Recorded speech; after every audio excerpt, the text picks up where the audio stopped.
Bonjour, le Conseil d'aujourd'hui a pris de grandes décisions, notamment en ce qui concerne la gestion des fonds nationaux. Il faut dire que l'État a mis en place des fonds nationaux pour accompagner le financement des entreprises structurantes pour notre pays. Le constat qui a été fait est qu'il y a plusieurs fonds avec des thématiques différentes. Et il se trouve qu'il n'y a pas une bonne coordination entre ces différents fonds. Et il est également noté que ces fonds tels qu'ils se présentent n'arrivent pas à financer efficacement l'économie. Quoi qu'on ait remarqué que ces 2 dernières années, il y a eu quand même beaucoup d'efforts dans l'accompagnement des entreprises structurantes dans le secteur privé à travers des fonds comme les FBDS ou les fonds de Mukafa. Aujourd'hui, la décision qui a été prise, c'est de fusionner des fonds en 4 grands fonds. Le premier fonds, ça sera le fonds burkinabé de développement économique et social, Tongo. Tongo, c'est bien sûr en langue morée. Et ce fonds va regrouper les FBDS actuels, les fonds Faso Kunawili, les fonds Dumukafa, les fonds de développement culturel et touristique, les fonds nationaux pour le soutien aux travailleurs déflatés et retraités.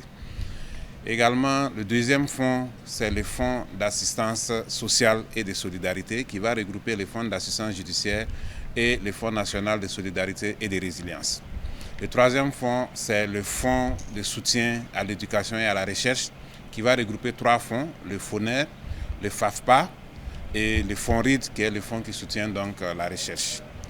Et le dernier, c'est le fonds de soutien au sport et à la presse privée qui va regrouper donc les fonds d'appui à la presse privée et les fonds nationaux de promotion des sports et loisirs. Donc il y aura ces 4 grands fonds qui vont prendre les attributions des fonds existants.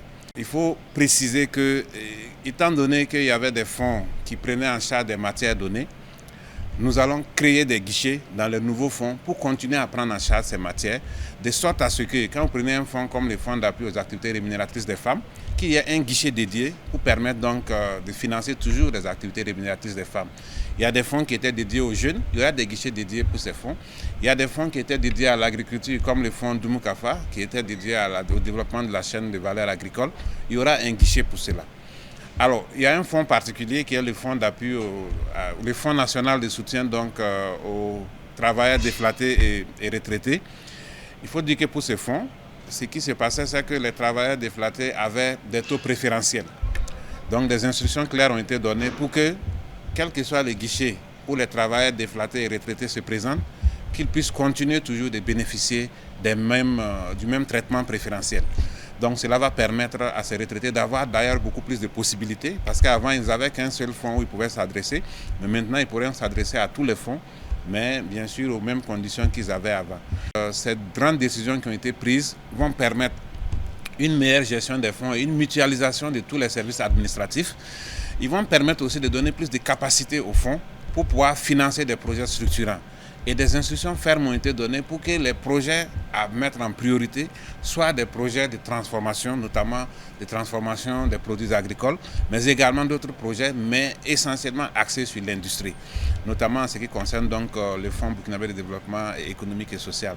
Donc c'est vraiment pour accompagner toute la dynamique d'industrialisation. Vous avez dû constater que ces 2 dernières années, il y a eu beaucoup de développement industriel, que ce soit donc au niveau de l'État, mais également au niveau du privé.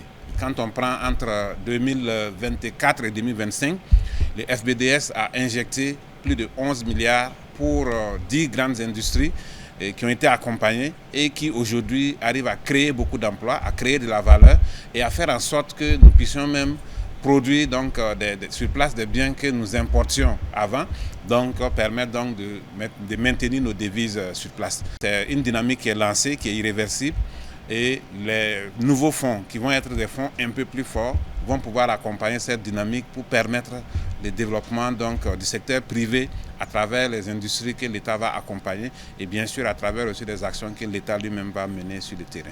En ce qui concerne donc les fonds fusionnés, quand on parle de fusion, il y a nécessairement les questions des carrières des agents qui se posent.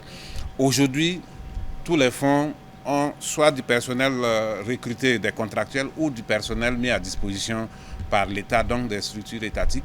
Ce qui va se passer, c'est que l'instruction est claire, tous les emplois seront préservés. Maintenant, nous allons essayer de voir comment optimiser de sorte à ce que les travailleurs puissent se retrouver dans les fonds où ils peuvent apporter le plus.